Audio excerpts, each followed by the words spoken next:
코로나 사태 때문에 전 국민이 상당히 어려운 그런 시기를 보내고 있습니다만은 잘 될 거라고 희망적인 생각을 가지고 우리 불자님들이 이 어려운 시기가 잘 극복되기를 바라는 마음으로 발언을 했으면 합니다. 우리 종단에서도 지난 부처님 오신 날 4월 30일부터 이제 윤달로 한 달 봉축 행사를 연기했지 않습니까? 5월 30일 봉축 행사하는 날까지를 코로나19 극복을 위한 기도 주간으로 설정을 해서 전국의 각 사찰에서 기도를 봉행하고 있습니다. 또 5월은 아시다시피 부처님 오신 날이 들어있죠. 올해는 윤달 때문에 4월 30일이었습니다마는 1년 중에 가장 아름다운 때가 5월이 아닌가 싶어요. 저 길 건너 산에 실록이 번지면서 나뭇잎이 막 파랗게 피어 있는 모습이 너무 아름답게 보였습니다. 이런 아름다운 계절의 정서 속에 우리들은 불심을 모아가지고 오늘 이 일요법회에 참석해 계십니다. 그래서 오늘 본문은 부처님 오신 날도 먼 날은 지나갔지만 또 5월 30일 봉축 행사가 남아있고 또 기도 주간이므로 불교와 우리 불자 개개인 나라 할까 불교와 나라는 제목으로 한 40분 정도 말씀을 드려볼까 합니다. 부처님은 우리 중생에게 은혜를 베푸는 분이다. 먼저 이렇게 부처님에 대해서 설명을 합니다. 부모가 자녀에게 은혜를 베풀죠. 부모 은혜에 의해서 태어났다고 볼 수 있죠. 어느 집안의 자녀로 우리가 태어난 것이 부모 은혜에 의해서다. 일반적으로 이렇게 말하듯이 불자들은 부처님의 은혜를 의지하는 사람들이다. 이렇게 말할 수 있어요. 그래서 부처님이 누구냐 하면은 나에게 또는 넓은 범위로 말할 때는 중생들에게 은혜를 베풀어 주는 분이다. 부처님 덕을 세 가지로 말합니다. 부처님 덕, 부처님에게 세 가지 덕이 있다고 합니다. 첫 번째가 지금 말씀드리는 은혜 은자를 써서 은덕이라 합니다. 은덕, 일반적으로도 많이 쓰는 말이죠. 그래서 부처님은 나에게, 우리들에게 은혜를 베풀어 주신다. 부처님 하시는 일 첫 번째 일이 그 일이다. 은혜라는 것은 입으면 입을수록 좋은 거 아닙니까? 천지 만물이 사실은 은혜를 입고 사는 것이죠. 그래서 부처님 은혜를 받는 나는 일반적으로 부처님 제자. 그래서 부처님과 나와의 관계가 부처님은 스승이고 나는 부처님의 제자다. 부처님의 제자란 말을 그냥 제자는 생략하고 불자다 이렇게 많이 말합니다. 그러니까 이제 부처님의 뭐 아들이다 이렇게도 새길 수 있는 말인데, 불자는 어떤 사람들인가 좀 전에 설명했습니다마는 이 경전에 보면은 불자에 대한 명확한 정의를 내리놓은 말이 나와요. 하흥경에도 설해져 있고 법화경에도 설해져 있습니다. 뭐라고 해놨느냐 하면은 종, 불구생, 종, 법화생, 대성경전을 대표하는 두 경전에 다 이 말이 나옵니다. 종, 불구생, 부처님 입으로부터 태어난 사람이다 이런 뜻이에요. 부처님 입에서 태어났다. 부처님이 설하신 법문, 입에서 나온 것이죠. 이 법문을 듣고 발심을 해서 새롭게 자기 인격을 탄생시키는 사람이다라는 뜻입니다. 또 종법화생은 법으로부터, 부처님 가르침이죠. 법으로부터 교화가 되어서, 변화가 되어서 태어난 사람이다. 그래서 우리는 항상 불자로 주지한다. 이 마음을 일으켜야 돼요. 불자로 살아간다. 이건 행운이에요. 복이에요. 그래서 부처님과 나의 관계가 스승과 제자의 관계로서 성립이 되어 있다. 이렇게 이제 생각하시면 되겠습니다. 은혜로운 생활. 요즘 이 시대가 은혜를 주고받는 이런 인간의 선행이 옛날에 비해서 좀 각박해지는 세상 탓으로 인해 좀 약해지고 세상이 좀 온갖 나쁜 일도 많이 생기고 또 인간이 뜻하지 않는 그런 괴로운 일을 당하고 이 말이에요. 지금 지구촌 전체에 코로나19의 그 재앙이랄까 이런 것이 퍼져 있다고 언론에 말하고 있지 않습니까? 네. 이걸 이제 이 급탁이라고도 말하는데 인간의 업보라고도 봐요. 천재지변도 그렇게 설명을 합니다. 질병이니 또는 지진이니 하산 폭발이니 이런 재앙들이 중생의 업보에 의해서 생겨나는 것이다. 이렇게도 이제 말합니다. 그래서 이제 이 은혜로운 생활, 은혜로운 생활을 하려면은 마음의 준비가 필요합니다. 어떤 준비가 필요하느냐? 마음을 항상 밝게 써야 된다 합니다. 밝은 마음이 되는 거. 요즘 이 세상 사람들이 원하는 게 하나 있다고 그래요. 뭘 원하느냐? 언제나 원하고 있는 일이긴 하겠습니다만은 행운을 원한대요. 행운. 내게 행운이 돌아오기를 원하는 거예요.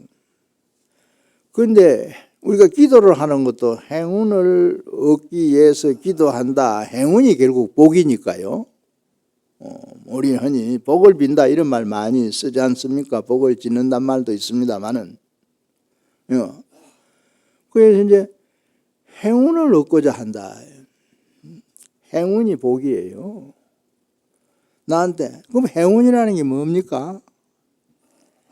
내가 원하는 것이 좀 쉽게 내게 오는 걸 말합니다. 내가 원하는 것, 내가 바라는 것이 그렇게 힘들이지 않아도 좀 쉽게 또는 뭐 속도로 말하면 빨리 오는 것을 행운이라 합니다. 그런데 이 행운을요, 내 스스로 불러들인다 그래요. 아니, 행운이 내가 불러서 온다? 뭐 전화를 해가지고 상대방하고 통화를 하는 그런 얘기인가? 네. 그렇게 말하는 경우가 있어요. 그래서 그 행운을 오게 하려면은 마음이 밝아야 된다. 예를 들면 기도할 때 슬픈 마음으로 또는 걱정이 잔뜩 가슴에 얹혀 있는 마음으로 그렇게 기도하지 말라는 거예요. 감사하는 마음으로, 밝은 마음으로. 그리고 항상 내 처지를 안 좋은 면하고 비교를 해가지고 좋다고 생각을 하는 거예요. 예를 들면 나는 다행히 지금 건강하게 하루 삼시세끼 밥 잘 먹고 할 일을 그런 대로 잘 하고 있다.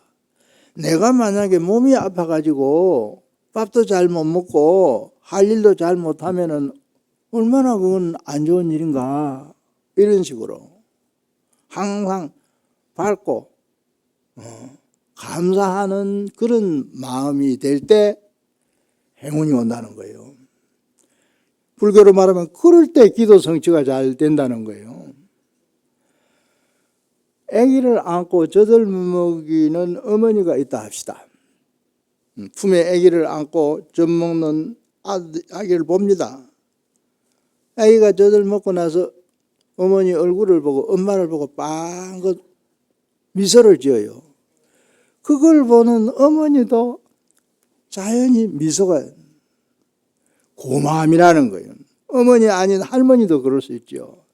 그래서 항상 일상생활에 아무리 힘들고 어렵고 굳은 일이 있다 하더라도 마음은 밝게 항상 더 안 좋은 면하고 견주어서 내가 다행이다, 좋다 하는 생각을 하고 살아라. 이런 사람에게 행운은 오는 법이다. 책을 보다 보니까 이런 우리 군인들 경우 많은 그 군대를 지휘하고 있는 장수가 있어요. 장수. 뭐 장군이라고도 하고 장수라고도 하지요. 그런데 이제 이 손자병법이란 책을 내가 우연히 한 뒤져보다가 이런 구절을 발견했어요. 그 책에 나오는 말입니다. 군인은 용감해야 되잖아요. 첫째, 용감한 장수. 이걸 용량이라 이래요. 용량. 사람도 때로는 용감해야 되죠. 그러나 자기 개인적인 이익을 추구하는 데만 용감하면 오히려 남에게는 믿게 보이죠. 그 용량이라 그래요. 그 다음에 또 무슨 말이 있느냐면은 지혜지자, 지장이라는 말이 있어요. 지혜롭게 상황을 잘 판단해가지고 전투를 해서 승리를 이끌 때 용감성만 가지고 되는 게 아니다 이거예요. 그 지장이라 그래요. 그 다음에 이제 또 있는 장수, 덕장이라는 말이 있어요. 덕장. 덕. 우리 부처님 은혜도 덕이잖아요. 덕. 그래서 이제 용장, 지장, 덕장이라는 말을 하면서 비교를 해가지고 용장이 지장만 못하고 지장이 덕장만 못하다 이런 말이 나와요. 그런데 이건 내가 이번에 처음 본 말인데 덕장이 그러면 최고잖아요. 이 세 장수 중에서는 뒤에 말이 또 있더라고요. 무슨 말이 있느냐. 복복자, 복장이란 말이 있어요. 복자 덕장이 복장만 못하다 이래 놨어요. 복이 많은 장수, 달리 말하면은 운이 좋은 장수입니다. 운이 좋은 장수. 그래서 요새 시쳇말로 누가 운 좋은 사람이냐, 운 좋은 사람이 최고다 이런 말. 운이 좋은 사람이 최고다 이거예요. 그 손자병법에도 금방 소개했잖아요. 나오는 말이라고. 그래서 항상 부처님을 의지해서 우리가 은덕을 배우고 또 그 덕을 실천할 줄 알아야 돼요. 덕을 좋게 뭐든지 나도 좋고 남도 좋게 생각하는 거. 인간의 운명은 생각이 어떻게 일어나느냐에 따라서 결정된다 하죠. 그게 운명이에요. 이런 얘기가 있어요. 시골 출신 어떤 사람이 서울에 와서 삽니다. 아직까지 옳은 직장을 구하지 못하고 사글세 빵을 하나 얻어놓고 매일 그 건축 짓는데 아파트 짓고 그런데 노동 막일을 하고 다니는 거예요. 일당 받고 하루 품삯을 받고 매일같이 일해가지고 그렇게 자기 생계를 근근히 유지합니다. 사글세 빵을 하나 얻어놓고.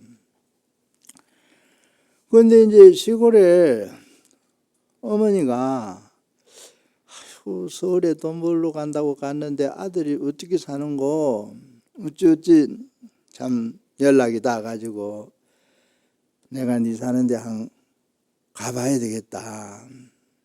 그래가지고 이제 올라왔어요. 올라와 보니 월세방 하나 얻어놓고 매일 일하러 나가고 이래요.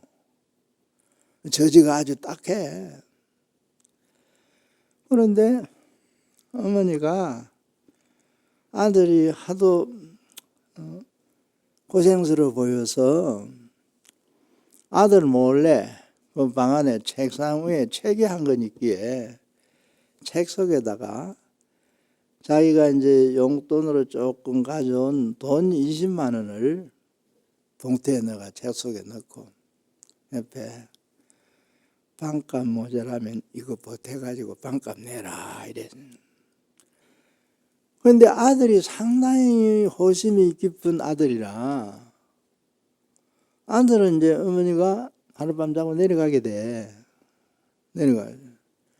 내려갈 때 어머니가 잠시 밖에 화장실 나간 사이에 어머니 가방에다 지갑을 슬 열어가요. 지갑 속에다 자기 월세 주려고 놔둔 돈 20만 원을 그냥 어머니 용돈 하라고 몰래 넣어줘서 그리고 이제 어머니는 떠났단 말이에요. 아들이 기분이 좋아. 내가 비록 막일 해가지고 살지만은 모처럼 올라온 어머니를 위해서 20만 원 용돈을 몰래 지갑 속에 넣어드렸다. 그래요. 그러고 나서 만족해 있는데 어머니가 떠나고 나서 방 안에 들어 책상 앞에 책을 이렇게 넣어놨기 때문에 조금 포가 나잖아요. 어머니가 봉투에다가 돈을 20만 원 넣어가지고 방세 모자라면 이것 갖고 보태 써라 해놨단 말이에요. 두 모자의 얘기가 아름다운 얘기잖아요. 비록 못 사는 부를 누리고 잘 사는 그런 처지는 아니지만은 아들은 어머니를 위해서 참 호성스러운 마음을 낸 것이고 어머니는 자식을 위해서 어떤 순수한 모정을 발휘한 것이다 말할 수 있죠. 그런데 이걸 서로 돈 20만 원 주고 받은 거잖아요. 경제학적으로 보면은 뭐랄까 본전이랄까. 본전이잖아요. 돈 20만 원 주고 20만 원 받았으니까. 그런데 이 경제학적으로 돈의 액수를 가지고 20만 원 주고 20만 원 받아 이익은 없다, 똑같다, 이게 아니에요. 이 윤리방정식이라는 말이 나와요. 윤리방정식. 이 윤리적으로 뭔가 이 생각하는 돈의 액수로서 경제적으로 계산하는 게 아니고 인간의 마음에 있는 덕을 가지고 말하는 거예요. 자, 아들이 어머니에게 용돈 20만 원 몰래 준 거 착한 마음씨 아닙니까? 그 덕이에요.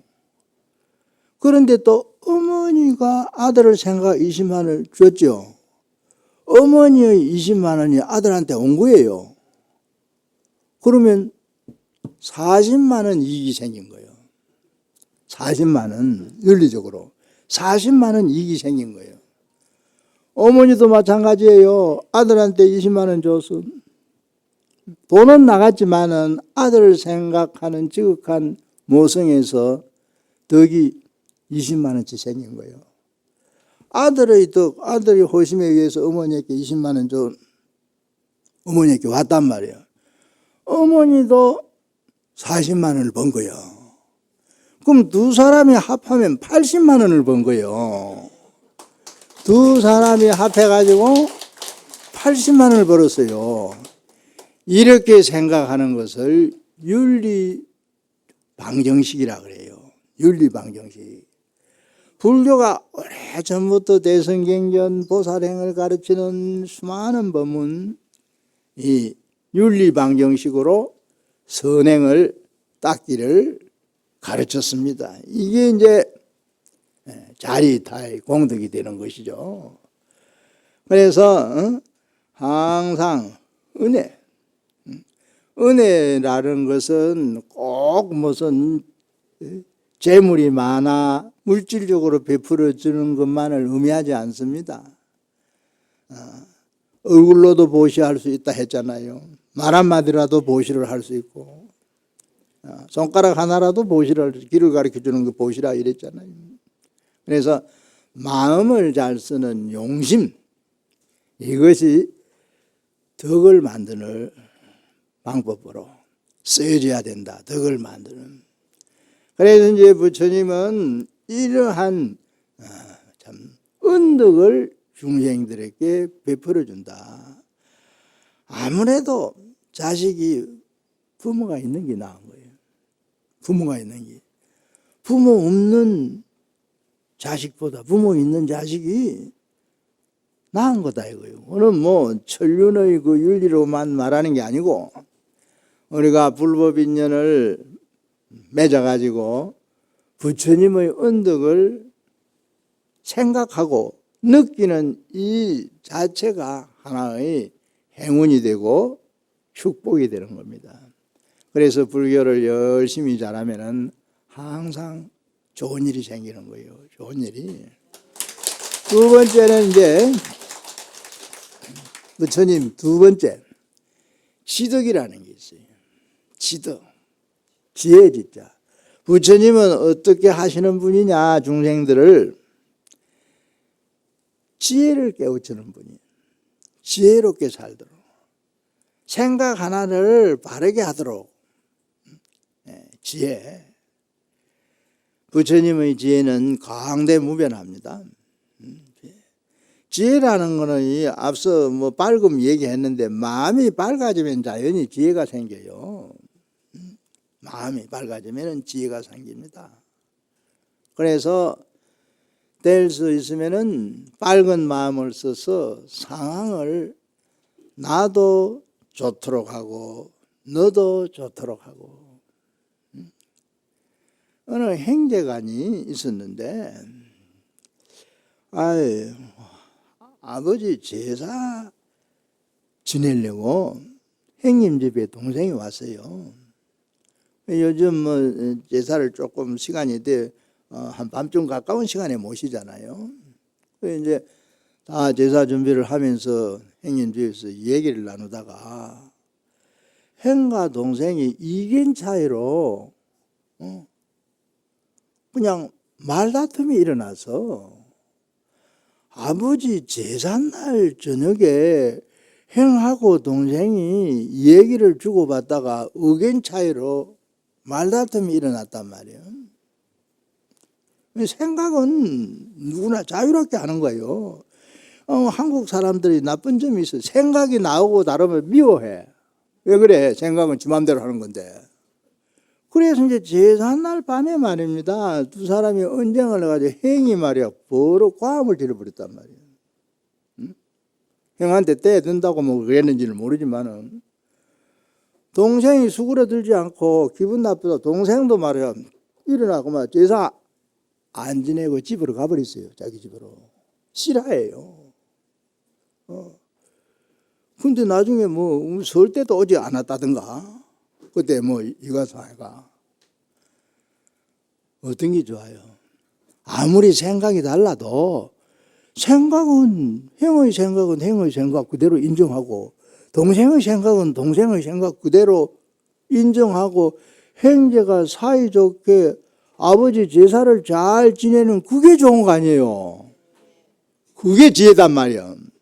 아는 게 많아가지고 지혜를 상실해요 요즘. 아는 게 많으면 아는 체 해야 되고 뭐 꼬치꼬치 따져야 되고 남한테 자랑도 해야 되고 말이에요. 그래서 뭐 식자우환이란 말도 있죠. 그래서 이제 항상 지혜롭게 상황을 양보할 거는 양보를 해야 돼요. 양보할 거. 버릴 거는 버려야 돼요. 이게 지혜예요. 무조건 욕심대로 하는 게 지혜 아닙니다. 중국 당나라 때 훌륭한 스님이 한 분 계셨어요. 맹찬 스님이라는 스님이 계셨습니다.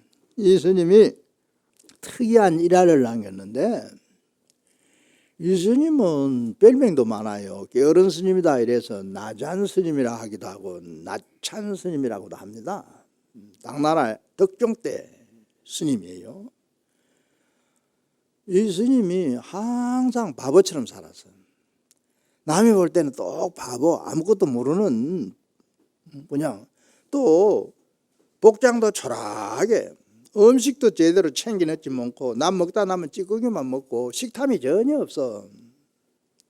이런 스님인데 이 스님이 그래도 참 훌륭하다고 소문이 났어요. 많이.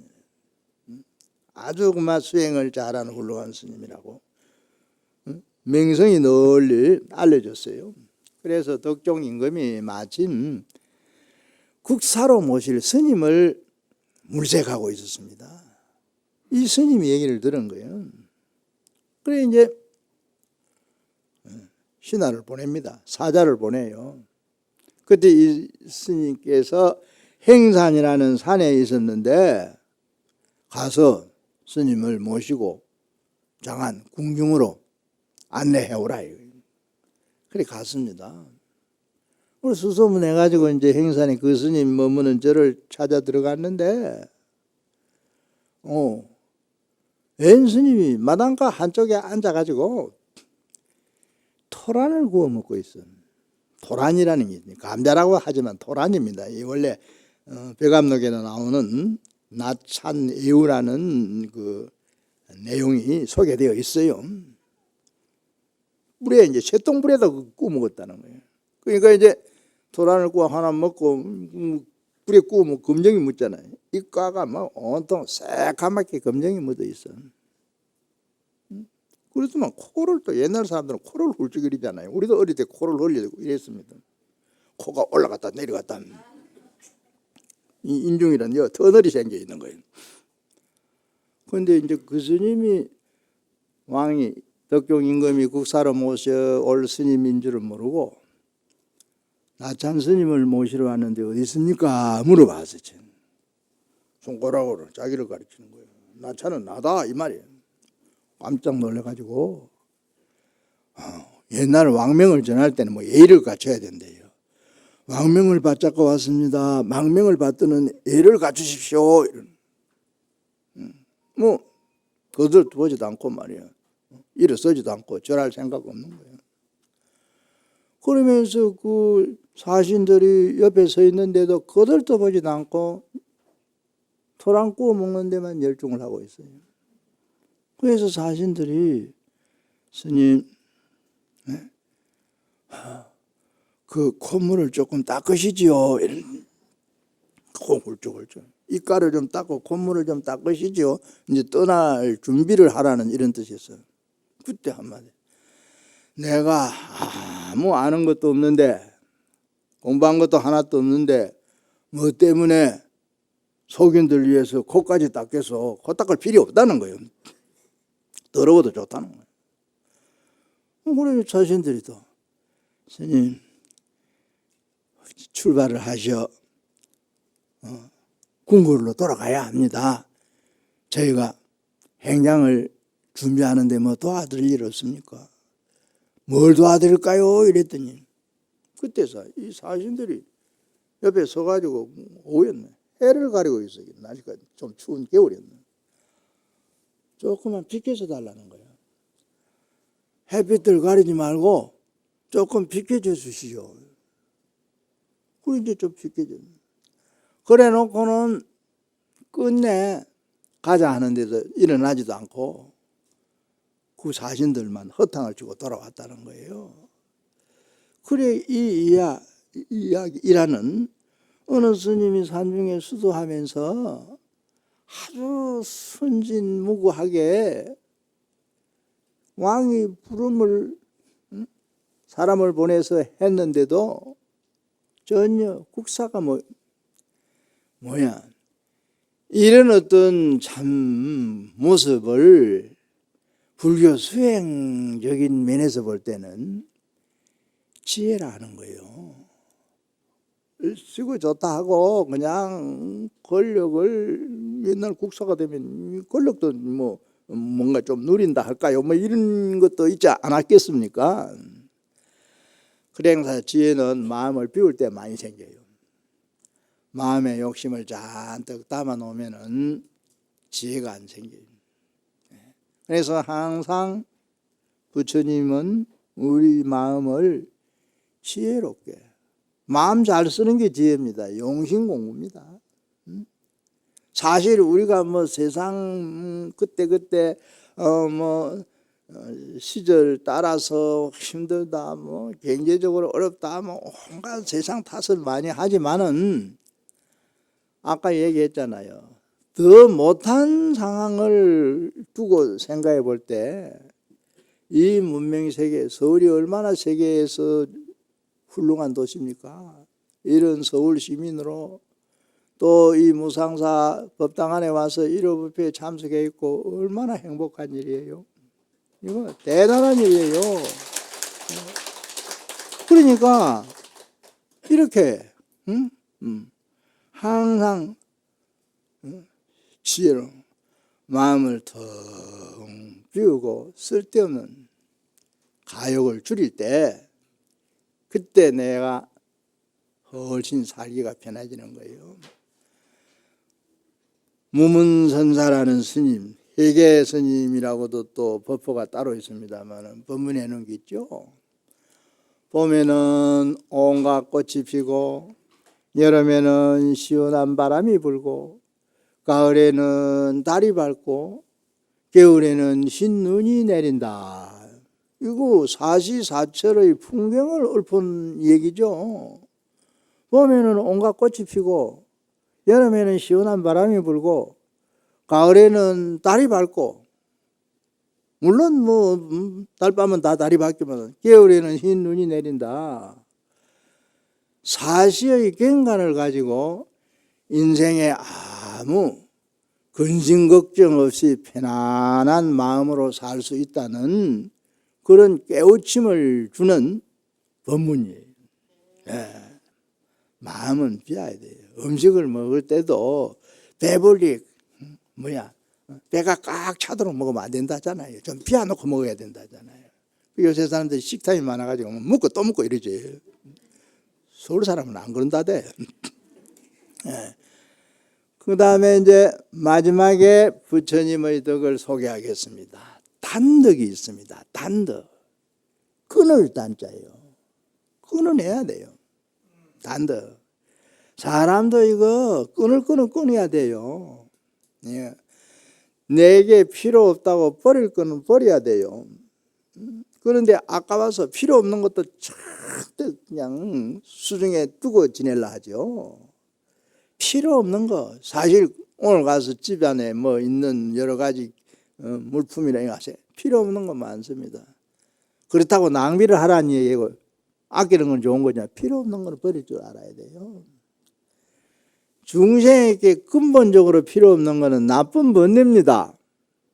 나쁜 번뇌 끊어야 돼요. 그래서 부처님의 단덕은 부처님은 일체 번뇌를 끊었다는 뜻에서 쓴 말이에요. 단덕. 우리 마음을 어둡게 만드는 덕계가 5가지가 있어요. 5개라 그래요. 뭐든지 덮어버리면은 그 안에 들어간 게 안 보이잖아요. 번뇌 5개가 우리 마음의 밝음을 덮어버리고 여러 가지 공덕의 씨앗을 싹이 터 나오도록 하는 걸 방해를 해버리는 거예요. 그게 이제 탐 욕심입니다. 욕심 좀 줄일 줄 알아야 돼요. 욕심. 그 다음에 썩내는 마음, 탐진. 썩내봐야 내만 손해예요.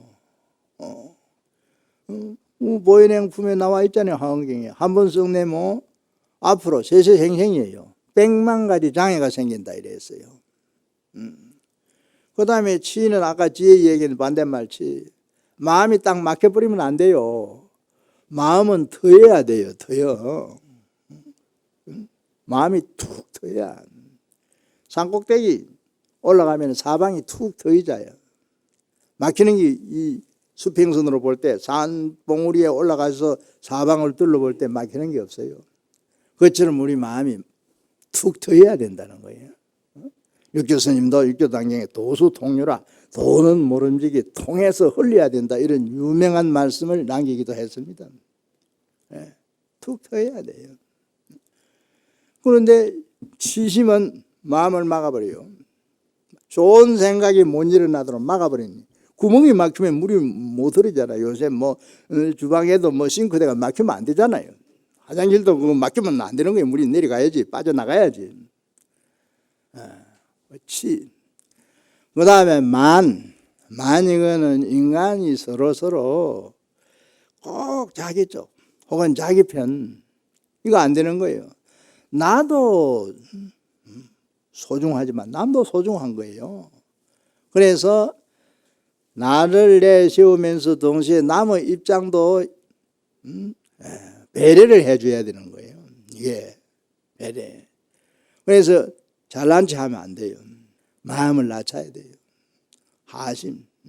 하심을 하는 사람이 덕을 베풀 수 있어요.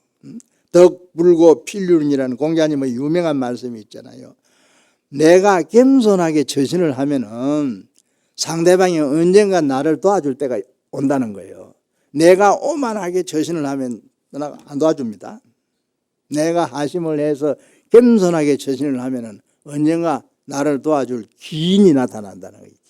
기인이. 그래서 만, 이거 번뇌입니다. 탐진치만. 5번째가 쓸데없는 의심. 공부를 하기 위해서 알기 위한 의심이 아니고 막연한 의심도 번뇌입니다. 의심. 또 의심이 있을 때는 의심을 가볍게 놔놓고 그 의심되는 문제를 생각해 나가면 돼요. 이 참선 공부가 그거 아닙니까? 하도 드는 건 의심 공부잖아요. 의심. 어느 스님이 큰 스님 찾아가니까 어디서 왔는고? 서울에 왔다 합시다. 부산에서 왔습니다. 부산이 자네 고향인가? 예를 들어 말해요. 예, 제가 부산에서 태어났습니다. 고향에 태어나기 전에 어디 있었는고? 고향에 태어나기 전에 어디 있었나니? 태어나기 전에 전생 얘기를 말하는 건가? 대답할 수 없잖아요. 그런데 그런 태어나기 전에 어디 있었느냐? 이거는 그 사람에게 화두를 들도록 시도해 주는 방법이에요. 그래서 이제 그런 의심을 통해서 선수행을 하기도 합니다만은 보통 사소한 가정에서 부부끼리도 서로 의심을 하고 말이에요. 오해를 하는 수가 있거든요. 오해를 하면 오해는 안 하면 못 하잖아요. 오해는 잘못 이해하는 거잖아요. 행여간 친구 간에. 그래서 탐, 진, 지, 만, 이게 우리의 마음을 가려놓는 5가지 덮개다 이래서 5개를 합니다. 그래서 이 부처님은 3가지 언덕과 지덕과 단덕으로 중생에게 덕을 가르쳐주고 덕을 성취하게 하는 거예요. 부설거사가 한 유명한 개송 법문이 있어요. 요새 현대인들이 한 새겨 들어야 할 내용이죠. 눈으로 봐도 본 바가 없어야 한다. 목무 속엔 무분별이요. 눈이 이것저것 보고 시비 따지지 말아 이 말이에요. 요새 사람들은 눈으로 보는 대로 시비를 일으키잖아요.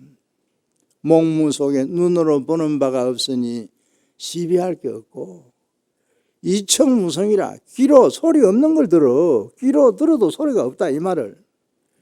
귀로 들어도 아무 소리가 안 들려. 관세음보살 찬송에도 나오죠. 관음보살 무설설 남순동자 불문문하는 개송이 대꾸로 나오는 게 있습니다. 분별시비도방아, 마음을 깨끗이 하는 정화하는 데 있어서는 망념을 제거해야 되거든요. 망념이 떠나갈 때가 각이 드러나는 겁니다. 각. 분별시비를 죄다 내버리고. 당간심불자기하라. 다만 마음의 부처를 지 마음속에 있는 부처를 살펴서 보아서 스스로 기하라. 이런 유명한 사구 개성으로 된 법문이 있습니다. 그래서 좀 더 부처님 오신 날을 맞이해서 우리가 불교와의 인연을 다시 한번 깊이 생각해 보면서 불교 신행을 좀 더 잘 해가는 그런 불자가 되자는 뜻에서 오늘 간략히 말씀드렸습니다. 얘기는 여기서 간단히 마치겠습니다.